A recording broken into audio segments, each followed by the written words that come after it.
انسان اگر اپنی لائف کا انالیسس کرے تو کئی دفعہ ایسا ہوتا ہے کہ اس کی زندگی میں کچھ ایسی سچویشنز آتی ہیں، کوئی ایسے واقعات ہوتے ہیں، کچھ ایسے حادثات ہوتے ہیں جن کے ہونے کی وجہ سے انسان کو محسوس ہوتا ہے کہ اس کی زندگی میں غم کی کیفیت آ گئی ہے۔ اور ایک چیز تو یاد رکھیے کہ ہماری زندگی جو اللہ نے ہمیں یہ دنیا میں بھیجا ہے، اس زندگی کے اندر کبھی بھی ایسا ممکن نہیں ہے کہ شروع سے لے کے جس وقت انسان اس دنیا میں آتا ہے اس وقت سے لے کے موت تک کا جو وقت ہے، کبھی اس کے اوپر کوئی مشکل نہ آئے، کوئی مصیبت نہ آئے، کوئی پریشانی نہ آئے، کوئی تنگی نہ آئے۔ یہ ہو کے رہے گا۔ اللہ نے دنیا میں انسان کو بھیجا ہی کس لیے؟ امتحان کے لیے۔ یہ امتحان کی جگہ ہے۔ اللہ سبحانہ تعالیٰ بندوں کو ٹیسٹ کرتا رہتا ہے۔ کسی کا ٹیسٹ اینڈ ٹرائل زیادہ ہوتا ہے، کسی کا کم ہوتا ہے، کسی کی ڈیوریشن زیادہ ہوتی ہے، کسی کی ڈیوریشن کم ہوتی ہے، کسی کے امتحان کی انٹینسٹی بہت زیادہ ہوتی ہے، کسی کے امتحان کی انٹینسٹی تھوڑی کم ہوگی۔ لیکن بہرحال اس دنیا میں رہتے ہوئے انسان کے اوپر مصیبتیں اور مشکلات آتی رہتی ہیں۔ اب ہمارے پاس دو راستے ہوتے ہیں۔ کہ ایک راستہ تو یہ ہے کہ اس مصیبت کو، اس مشکل کو انسان یہی سمجھے کہ میرے اوپر یہ جو مصیبت اور مشکل آئی ہے یہ میری زندگی کا ورسٹ ترین سچویشن ہے، میرے ساتھ بڑی زیادتی ہو گئی ہے، میں تو مر جاؤں گا، لٹ جاؤں گا، پٹ جاؤں گا، میری زندگی ختم ہوگی، میری دنیا ختم ہوگی۔ ایک آپشن تو یہ ہے۔ دوسری آپشن کیا ہے کہ اللہ سبحانہ تعالیٰ نے ہمیں جو خوبصورت دین دیا ہے، اس دین کے اندر اللہ سبحانہ تعالیٰ نے ایمان والوں کی ہر اچھی نیکی کا بدلہ بھی اجر کی صورت میں رکھا ہے، اور اس کے اوپر ہر آنے والی مشکل کا بھی اللہ تعالیٰ بدلہ ہی دیتا ہے، اور وہ بھی اجر ہی ہے۔ It's a win win situation for us. اگر ہم یہ سوچ کر لیں کہ جو بھی مشکل آئی ہے، جو بھی غم آیا ہے، اس کے بدلے میں اللہ سبحانہ تعالیٰ میرے آخرت کے درجات کو بلند ہی کرتا ہے، تو انسان کے لیے اس غم کی کیفیت کو ہینڈل کرنا آسان ہو جاتا ہے۔ اس کا مطلب یہ نہیں ہے کہ غم ختم ہو جائے گا یا بالکل انسٹنٹلی دور ہو جائے گا۔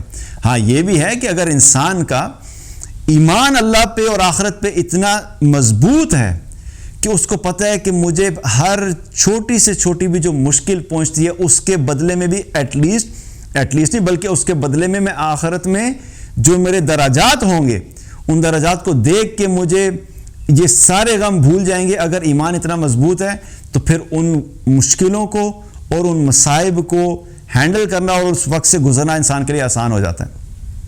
اسی لیے تو ایک حدیث میں آتا ہے، کیا پتہ لگتا ہے کہ جب اللہ تعالیٰ ایسے لوگوں کو قیامت والے دن لائے گا جن کی دنیا میں ایسی زندگی گزری ہوگی کہ سارا وقت ان کی زندگی میں مشکلات ہی رہی ہوں گی، کبھی اس شخص نے اپنی زندگی میں کسی قسم کی کوئی راحت دیکھی ہی نہیں۔ اب آپ سوچیں کوئی ایسا شخص ہو جس کی ساری زندگی مشکلات ہی ہوں، شاید ہی کوئی ہوگا۔ ہماری دنیا میں تو کیا ہوتا ہے، زیادہ ہوتی ہیں مشکلات لیکن کوئی نہ کوئی آسانیاں تو اللہ پھر بھی دے دیتا ہے۔ لیکن امیجن کریں کہ کوئی ایسا شخص ہو کہ جو جب سے پیدا ہوا، پیدا ہونے سے لے کے موت تک اس نے کبھی کسی قسم کی کوئی خوشی دیکھی نہیں، کوئی راحت دیکھی نہیں، کوئی سکون دیکھا ہی نہیں۔ اب ایسے شخص جب قیامت والے دن اللہ تعالیٰ اس کو جب نوازنا شروع کرے گا، اس کے درجات بلند ہوں گے اور اس کو اس کا ٹھکانہ جنت میں دکھایا جائے گا، تو وہ دیکھ کے کہے گا، خواہش کرے گا کاش کہ دنیا میں مجھے کینچیوں سے کاٹ دیا جاتا اور اس سے جو تکلیف ہوتی اس کے بدلے میں مجھے یہ اجر مل جاتا اور اس سے بھی زیادہ اجر ملتا۔ فرق کیا ہے؟ آج ہماری آنکھوں کے سامنے ٹوٹل فوکس ہمارا کیا ہوتا ہے؟ دنیا ہوتی ہے، آخرت ہمارا فوکس نہیں ہے۔ ہر فائدہ اور نقصان کی جب ہم ڈسکرپشن کرتے ہیں یا جب ہم ڈیسیژن کرتے ہیں کہ مجھے کسی چیز کا فائدہ ہو رہا ہے یا نقصان ہو رہا ہے، تو اس کا سارا فوکس کیا ہوتا ہے؟ دنیا میں مجھے فائدہ ہوا کہ نقصان ہوا۔ ہم اپنی خواہشات کی جب ہم بات کرتے ہیں تو کیا کرتے ہیں؟ ہم یہ نہیں دیکھتے کہ آخرت میں مجھے اس سے کیا ملے گا۔ اگر میری خواہش پوری نہیں ہوئی یا کوئی چیز میری خواہش کے مطابق نہیں ہوئی اور اس کی وجہ سے مجھے دنیا میں مشکل آئی ہے تو ہم کیا کہتے ہیں؟ بس ہماری زندگی خراب ہوگی۔ تو مین ہمارا ایک اور ریزن کیا ہے کہ ہم دنیا اور آخرت کا جو کمپیریزن ہے اور جو اس کی حقیقت ہے اور دنیا میں آنے والی جو مشکلات ہیں ان کے بدلے میں اللہ نے آخرت میں ہمارے لیے اجر کیا رکھا ہوا ہے، جب وہ آنکھوں کے سامنے نہیں ہوتا تو پھر کیا ہوتا ہے کہ ہم دنیا میں ان مشکلات کو، ہمارے لیے ہینڈل کرنا مشکل ہو جاتا ہے۔ اور حدیث سے کیا پتہ لگتا ہے کہ کسی قسم کی کوئی بھی مشکل جب انسان کو آتی ہے اللہ سبحانہ تعالیٰ اس کے بدلے میں اس کو اجر ہی دیتا ہے. ایک حدیث میں آتا ہے کہ اگر میں اپنے کسی بندے سے 2 محبوب چیزیں لے لوں, یعنی اس کی 2 آنکھیں لے لوں, تو اس کا بدلہ جنت کے سوا کچھ بھی نہیں ہے. اگر میں اپنے کسی بندے سے اس کا کوئی قریبی جاننے والا لے لوں تو اس پہ اگر وہ صبر کرے تو صبر کے بدلے میں اس کا جو اجر ہے جنت کے سوا کچھ بھی نہیں ہے. سبحان اللہ. اب اگر تھوڑی دیر کے لیے ذرا سوچیں کہ اگر آپ کو یہ کنفرمیشن دے دی جائے کہ جو آپ پہ مشکل وقت آیا نا, اس پہ آپ صبر کریں, اس صبر کے بدلے میں اللہ آپ کو جنت دے گا. تو یہاں پہ بہت سارے لوگ کیا کرتے ہیں, کہتے ہیں نہیں بھائی آخرت تو پتہ نہیں کس نے دیکھی ہے, مجھے نہیں آخرت اجر چاہیے, میرا دنیا میں مسئلہ حل کریں. اس کی وجہ کیا ہے؟ کیونکہ دنیا کی محبت اور دنیا میں ہی اپنی مرضی کی زندگی گزارنے کی ہماری خواہش اتنی اسٹرانگ ہے کہ اگر نہ چاہتے ہوئے کوئی ایسی سچویشن آ جائے جو ہمارے اپنے بس میں نہیں ہے, اس میں بھی ہم کہتے ہیں بھائی ہمیں آخرت کی کہانیاں مت بتایا کریں, ہمیں دنیا میں بس سارا اجر چاہیے. اور یہاں پہ حدیث سے کیا پتہ لگتا ہے کہ اگر اللہ تعالیٰ اپنے کسی بندے سے اس کا کوئی عزیز دوست چھین لے, اب یہ عزیز کوئی بھی ہو سکتا ہے, والدین سے اولاد چلی گئی, اولاد کے لیے والدین میں سے کوئی چلا گیا, اب بیوی کے لیے خاوند چلا گیا, خاوند کے لیے بیوی چلی گئی, جو قریبی لوگ ہوتے ہیں جن انسان کو محبت ہوتی ہے, اگر اللہ وہ لے لے تو اس کا اجر کیا ہے؟ اگر اس پہ وہ صبر کرے تو اللہ تعالیٰ کیا فرماتے ہیں, اس کا بدلہ میرے پاس جنت کے سوا اور کچھ بھی نہیں ہے. تو مقصد کیا ہے؟ اسی طرح ایک حدیث میں کیا آتا ہے کہ جب مومن کو کانٹا بھی چبھتا ہے تو اس کانٹا چبھنے کے بدلے میں بھی اللہ تعالیٰ اس کے درجات کو بلند کرتا ہے. تو سوچیں سبحان اللہ, جو انسان دنیا میں مشکل کے اندر آیا ہے, اس کو فائنینشیل لاس ہو گیا, اس کا بزنس نہیں چل رہا, اس کی جاب چلی گئی, اس کے گھر کے اندر اس کے گھر والوں کے ساتھ تعلقات خراب ہو گئے, ریلیشن شپس کے پرابلم آ گئے, خاوند کو بیوی نے چھوڑ دیا, بیوی کو خاوند نے چھوڑ دیا, کوئی بھی مسئلہ, یہ سارے پرابلمز ایسے ہیں جو کہ انسان کو کیا کرتے ہیں, اس کی زندگی کو نیگیٹیولی افیکٹ کرتے ہیں. انسان کا دل غمگین ہو جاتا ہے, پریشان ہو جاتا ہے, اسٹریسفل ہو جاتا ہے, لوگ ڈپریشن میں چلے جاتے ہیں.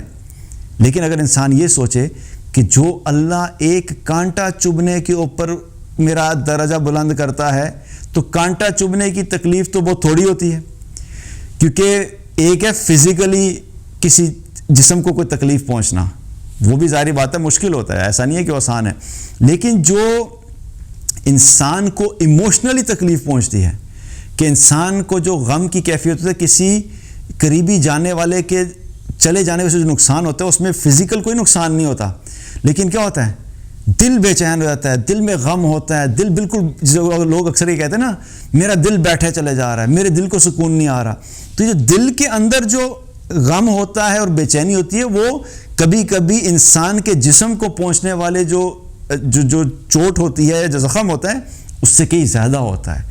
تو جو اللہ ایک کانٹا چبھنے کے اوپر آپ کے درجات کو بلند کر رہا ہے, تو جو اتنی مشکل سچویشن سے گزر رہا ہے, تو آپ سوچیں کہ اس کے بدلے میں اللہ آپ کے آخرت کے درجات کو کتنا بلند کر رہا ہے. اگر ہم اپنی صرف اس سوچ کو کنٹرول کر لیں, یہاں پہ اب ساری گیم کیا ہے, مائنڈ کنٹرول کی گیم ہے. کیونکہ بہت سے لوگ کیا کرتے ہیں, جب زندگی میں پرابلمز آتی ہیں, ان کا سارا فوکس کانسٹنٹلی اس کو سوچنے میں گزر جاتا ہے.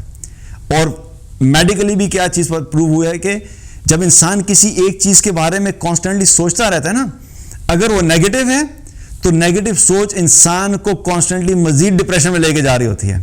آپ اس چیز کو بہت زیادہ سوچنے کی وجہ سے آپ اپنا نقصان خود کر رہے ہیں. اس کا سلوشن کیا ہوتا ہے, یہ جو پھر ڈفرینٹ قسم کی میڈیسنز دی جاتی ہیں, اور ایسی میڈیسنز دی جاتی ہیں جس میں انسان سوتا چلا جاتا ہے. اس میں ہو کیا رہا ہوتا ہے, اس کے مائنڈ کے اندر وہ جو لوپ چل رہا ہے نا نیگیٹو تھاٹس کا, اور وہ نیگیٹو تھاٹس اس کو کانسٹنٹلی ڈپریشن کی موڈ میں لے کے جا رہی ہیں. یہ میڈیسنز کیا کرتی ہیں, اس کو سلا دیتی ہیں. سلانے کی وجہ سے کیا ہوتا ہے کہ اس کے مائنڈ کے اندر وہ جو تھاٹ پروسیس کانسٹنٹلی چل رہا ہے, اس کو بریک ملتی ہے. جب وہ بریک ملتی ہے تو وہ جو کیمیکلز اس سوچ کی وجہ سے, نیگیٹو سوچ کی وجہ سے جو کیمیکلز باڈی کے اندر ریلیز ہو رہے ہوتے ہیں, جو اس کی باڈی کو نیچے لے کے جا رہے ہوتے ہیں, وہ کیا کرتے ہیں, وہ اس کو ڈپریشن میں لے کے جاتے ہیں. وہ کیمیکلز ریلیز ہونا بند ہو جاتے ہیں جب انسان میڈیسنز لیتا ہے. تو یہ تو میڈیکل سولوشن ہے. تو اگر مائنڈ وہ سوچنا ہی بند کر دے تو کیا ہے پھر آپ کو میڈیکیشن کے اوپر بھی جانے کی ضرورت نہیں ہے. اسی لیے اگر دیکھا ہے تو سبحان اللہ ہمارا دین اتنا خوبصورت ہے کہ اللہ سبحانہ تعالیٰ نے اپنے بندوں کی اس سوچ میں، مشکل والی حالات میں ان کو نکالنے کے لیے کیا سولوشن دیا؟ اپنے ذہن کو چینج کرو، اپنے سوچ کو آخرت کی طرف لے کر جاؤ، اس مشکل میں آنے والے اجر کو سوچو، اس مشکل میں راضی رہنے کی وجہ سے اللہ کی رضا کو سوچو، اس مشکل میں صبر کرنے کی وجہ سے ملنے والی جنت کے بارے میں سوچو، اس مشکل کے نتیجے میں جو آخرت میں درجات بلند ہوگے، اور جب تم اس دنیا سے جا کے جنت میں چلے جاؤ گے تو جنت میں جانے کے بعد تمہیں یہ سارے غم تمہیں یاد بھی نہیں ہوں گے. لیکن اگر اس غم کی سچویشن میں کیا ہوا، اللہ سے شکایتیں شروع کر دیں، دین چھوڑ دیا، اسلام چھوڑ دیا. بہت سے لوگ کیا کرتے ہیں؟ اپوزٹ سائڈ پہ بھی چلے جاتے ہیں. جب دنیا میں ذرا سی مشکل آتی ہے تو کیا کرتے ہیں؟ بجائے اس کے کہ وہ اللہ کے قریب ہوں، کچھ لوگوں کے ساتھ یہ بھی ہوتا ہے کہ وہ اللہ سے اور دور ہو جاتے ہیں. پہلے نماز پڑھتے تھے، جاب چلے گی، کہتے ہیں ابھی اب میں نماز نہیں پڑھوں گا. کیوں؟ میں نے اتنی نمازیں پڑھی تھیں تو میں تو اللہ کو راضی کرنے کی کوشش کرتا، تو اللہ کو یہ خیال نہیں آیا معاذ اللہ کہ یہ میری جاب کی کم از کم سیکیور کر دیتا، تو میں نماز پڑھنا چھوڑ دوں گا. تو یہ نیگیٹو تھاٹس انسان کو کئی دفعہ انسان کو اللہ سے بہت دور بھی لے جاتی ہیں. تو انسان کو کیا کرنا چاہیے کہ یہی سوچنا چاہیے کہ اللہ سبحانہ تعالیٰ نے جو مجھے سچویشن دی ہے، اس سچویشن میں اللہ میرے آخرت کے درجات بلند کرے گا اور مجھے اجر ضرور دے گا. جب اس سوچ کو اگر ہم کنٹرول کر لیں گے تو کیا ہوگا کہ وہ ہماری جو ایک اندر دل کے اندر جو خوف کی کیفیت ہے اور غم کی کیفیت ہے وہ کیا ہو جائے گی؟ وہ کم ہونا شروع ہو جائے گی. اور بار بار آخرت کے بارے میں سوچنا، اللہ کے فیصلے پر راضی ہونا، یہ انسان کو اس مائنڈ سیٹ سے اور اس موڈ سے نکال دیتا ہے جو کہ انسان کو کانسٹنٹلی نیگیٹو سوچنے کی وجہ سے اس کے اندر جو غم کی کیفیت ہوتی ہے.